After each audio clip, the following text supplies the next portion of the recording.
The note was tucked under the chrome mirror of the most scary-looking motorcycle on the street. A jet-black Harley-Davidson Fat Boy with a Hells Angels symbol shining on its tank. Jake Reaper Morrison returned from the diner to find a small piece of notebook paper covered in careful childish handwriting. Dear Motorcycle Man, I think the bad men are hurting my teacher. She has bruises and she's scared. Nobody believes me because I'm just a kid, but I see things. Please help Miss Sarah. She's nice and she doesn't deserve to be scared. From Emma, age 8. P.S. I'm sorry if I'm not supposed to touch your bike. It's very cool. Jake stood in the parking lot of Ruby's Diner in Ridgemont, Montana, reading the note 3 times.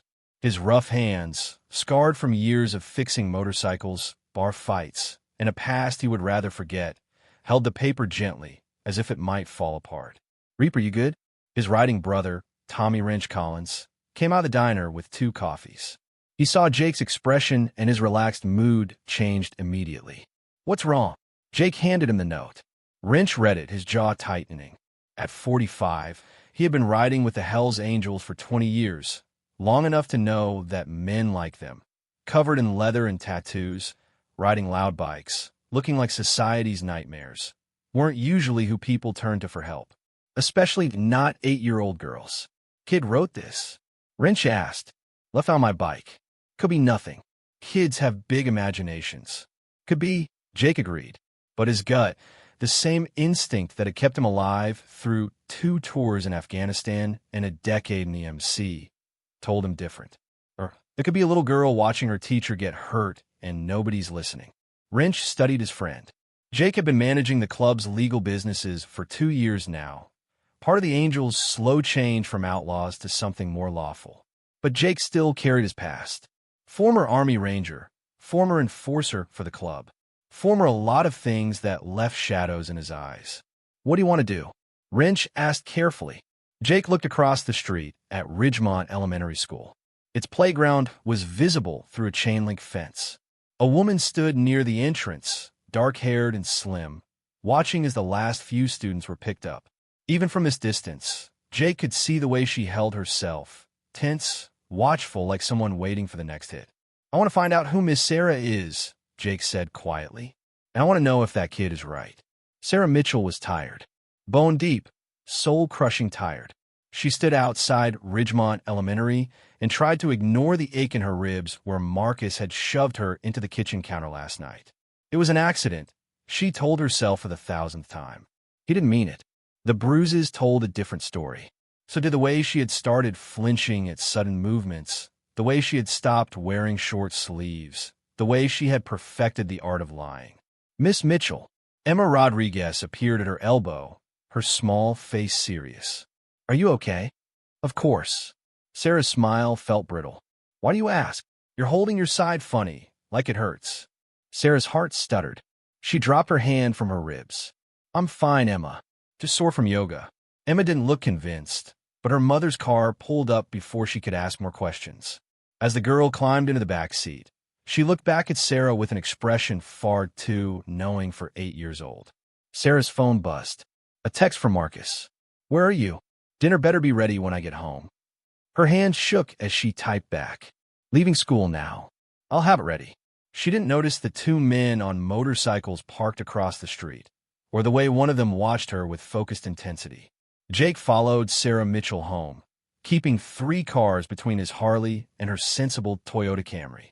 Wrench rode alongside him, mentally noting everything, the route, the neighborhood, possible exits.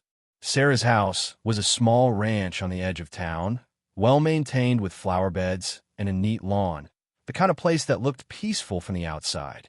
They parked 2 blocks away and walked back, staying in the shadows. Through the kitchen window, they could see Sarah moving around, preparing dinner with quick, nervous movements. Then a man entered the frame, tall, broad-shouldered, wearing business casual. He said something, and Sarah's shoulders tensed. The man moved closer, backing Sarah against the counter. His body language was aggressive and dominating. Sarah tried to move away, and he grabbed her arm, yanking her back roughly. Son of a bitch, Jake breathed. When Sarah reappeared, she was holding her wrist, and there were tears on her face.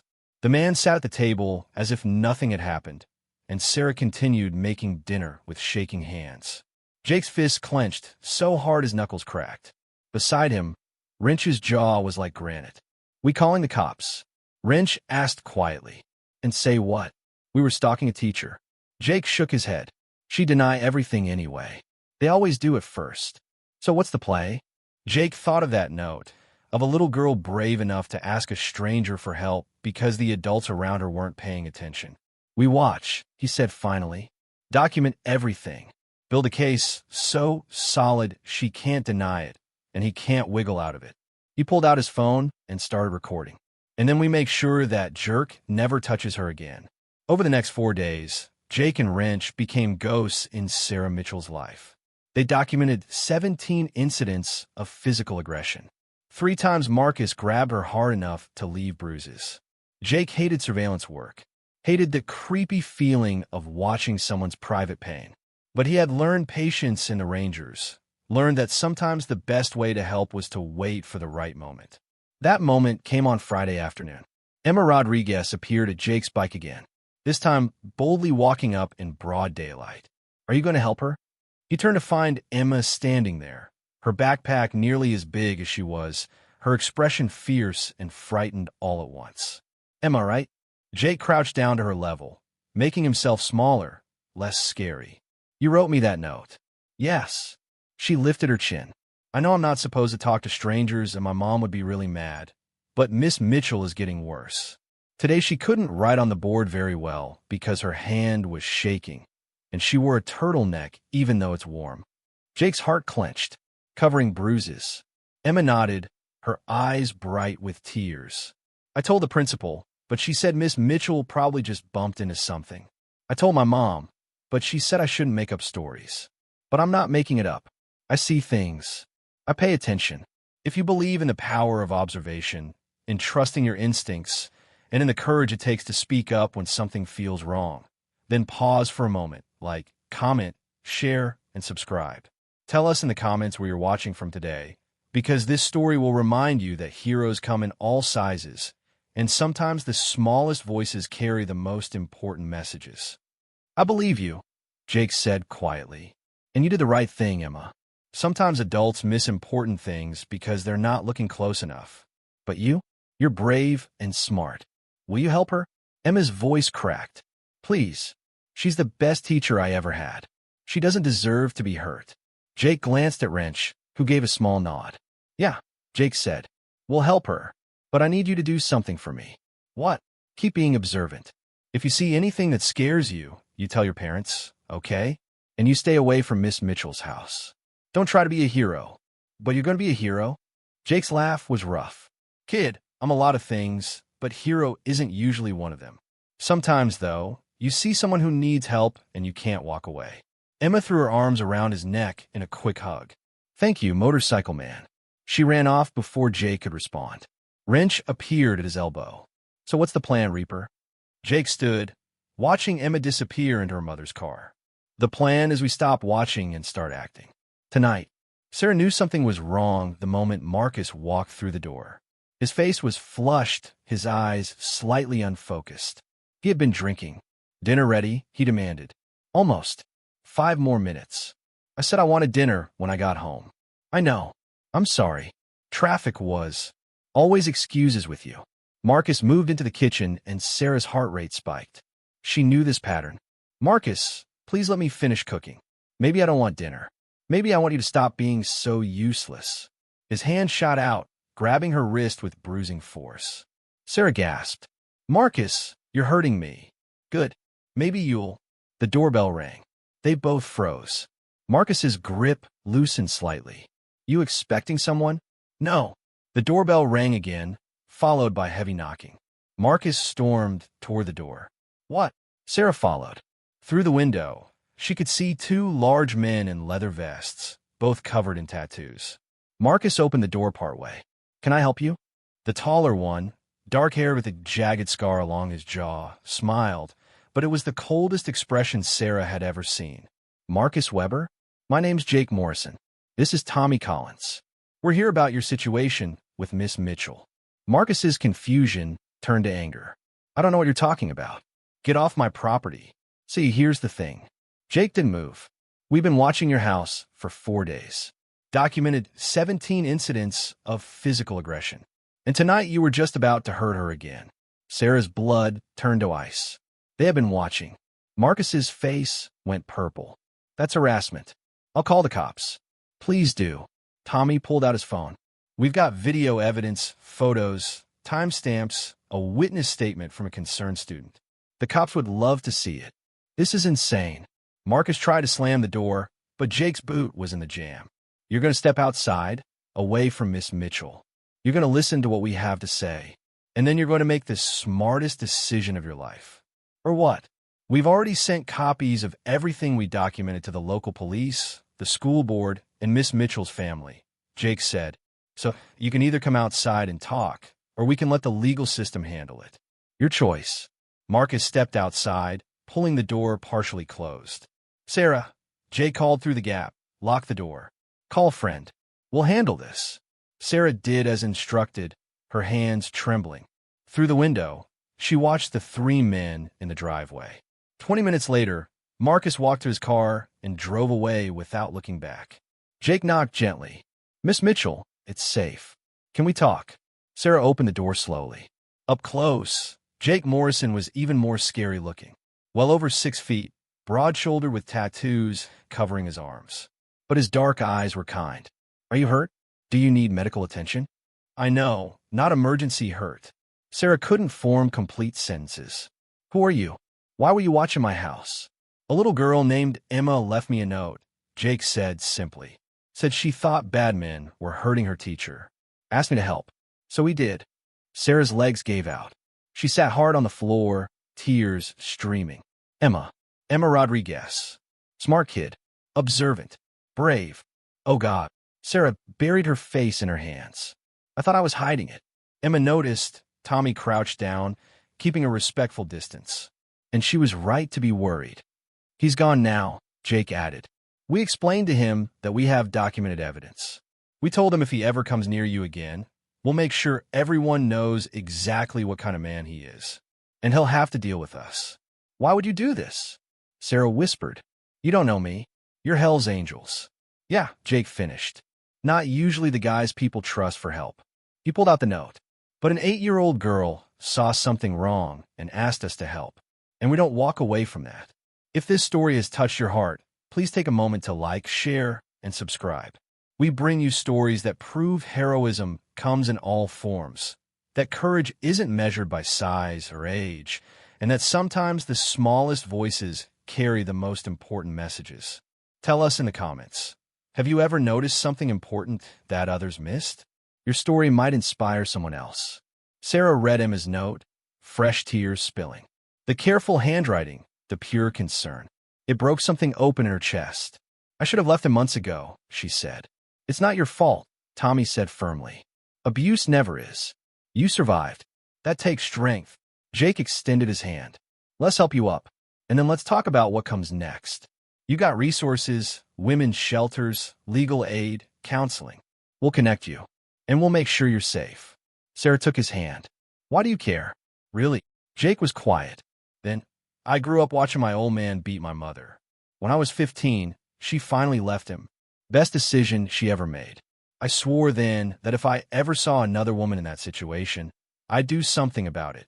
Also, Tommy added, that kid Emma guilt-tripped us into helping. And you don't disappoint an 8-year-old who's brave enough to approach a Hell's Angel. Despite everything, Sarah found herself laughing through her tears. She is something special. So are you, Jake said quietly. You teach kids. You inspire them. Emma clearly adores you. You deserve to be safe, to be happy. And now you will be. 3 months later, Sarah stood outside Ridgemont Elementary at dismissal, no longer tense or watching over her shoulder. Marcus had taken a job in another state, encouraged by Jake's documentation being shared with his employer. The divorce was finalized. Sarah was in therapy, rebuilding her life. Emma ran up, waving a paper. Miss Mitchell, I got 100 on my spelling test. That's wonderful, Emma. Sarah crouched down for a hug. I'm so proud of you. I've been practicing. Jake says attention to detail is important. Sarah's eyebrows rose. Jake, the motorcycle man. Emma pointed to where Jake Morrison sat on his Harley. He comes by sometimes. Mom says he's making sure we're all safe. Sarah's heart squeezed. Jake had been checking in regularly. He had helped her find legal aid, connected her with a support group, even helped her move to a new apartment with better security. Emma's mother called, and the girl ran off. Sarah found herself walking to where Jake sat. Hey, she said softly. Jake's face lit up. Hey yourself. How you doing?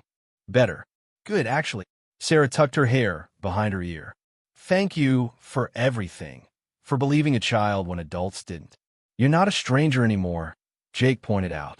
They stood in comfortable silence. Then Sarah gathered her courage. There's a teacher appreciation dinner next Friday. Would you want to come as my guest? Jake's surprise was obvious. You sure?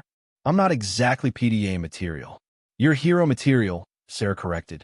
To me and to Emma. Plus, I think it would be good for people to see that heroes come in all forms, even leather-wearing, motorcycle-riding ones. Jake's smile was slow and genuine. Then yeah, I'd be honored. 6 months later, Emma stood in front of her class for show and tell. She held up a photograph. Jake on his motorcycle, Sarah beside him, both smiling. This is my friend Jake, Emma announced proudly. He's a Hell's Angel, which means he rides motorcycles and looks scary, but he's actually really nice. Last year, I noticed my teacher was being hurt by someone. None of the adults would listen to me, but Jake did.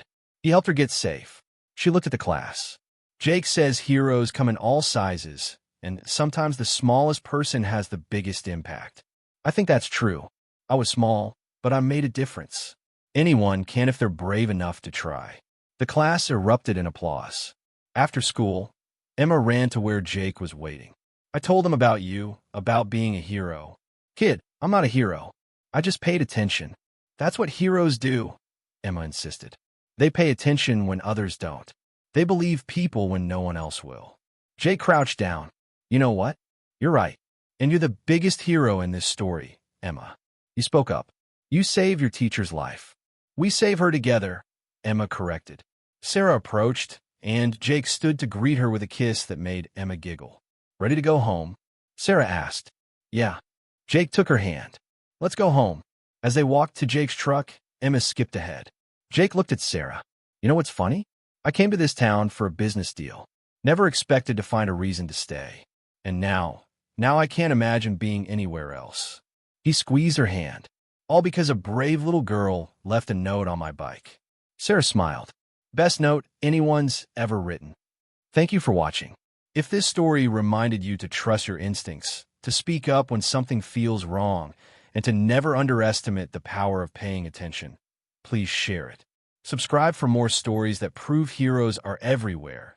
Courage comes in all forms, and sometimes the smallest person in the room has the biggest impact. Tell us in the comments. What would you have done in Emma's place?